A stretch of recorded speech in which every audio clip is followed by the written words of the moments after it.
ज्ञात्याचा जन्म झालेलाच नाही. जगातील कोणतेही ज्ञान प्रामाणिक नाही. जे बदलत नाही तेवढेच प्रामाणिक. जगातील सर्व अनुभव अप्रामाणिक आहेत. तुमचे मुद्दल म्हणून जे रूप तुम्हाला दिसले असेल ते दिसण्याने प्रामाणिक राहणार नाही. माझ्यानेच मीपणा जाणवतो, ते जाणवते ते प्रामाणिक नाही. ज्याने जाणवते ते सुद्धा प्रामाणिक नाही, हे पुढे तुम्हाला कळेल. ज्ञाताचा जन्म झालेलाच नाही. भक्तांच्या मटेरियलमधूनच देव निर्माण होणार. देवाकडे आणखी मटेरियल नाही, हे तुम्हाला कोणीच सांगणार नाही.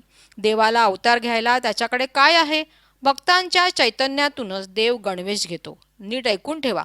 वृत्तीच्या सहवासात जाऊ नका. वृत्ताच्या सहवासात राहा. सवृत्ताच्या निजवृत्ताच्या सहवासात राहा.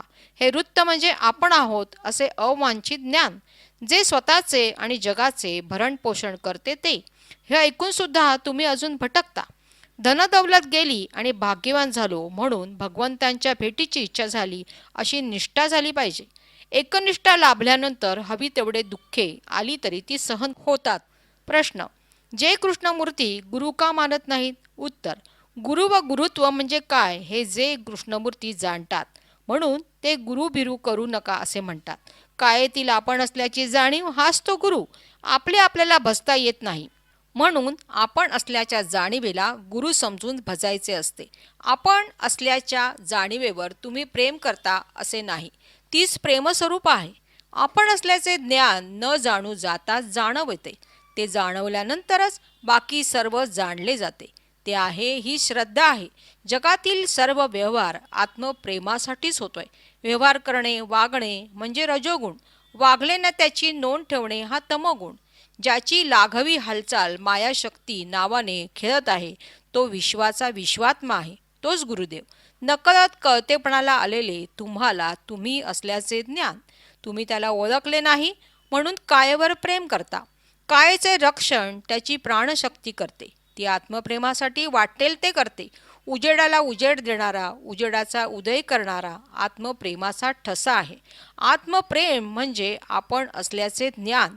त्याला गुरु मानून भजा.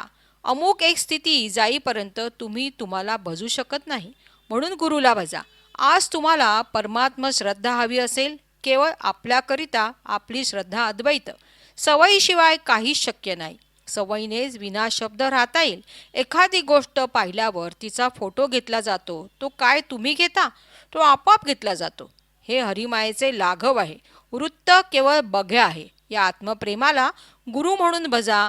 मग कळी जशी फुलते तसे ज्ञान निर्माण होईल. तुम्ही मनाचे गुलाम असल्याने गुरुवचन पाळू शकत नाही. सवयीने हळूहळू निशब्द राहता येते. शब्द उगा राहिला हीच ती सहज समाधी. जागे असतानाच ज्याला स्वरूप पाहिजे त्यालाच हे आवडेल. आत्मचिंतनाला दुसऱ्या कोणत्याही चिंतनाची गरज नाही.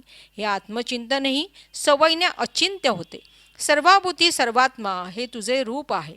इतर सर्व तुझ्या विभूती आहेत.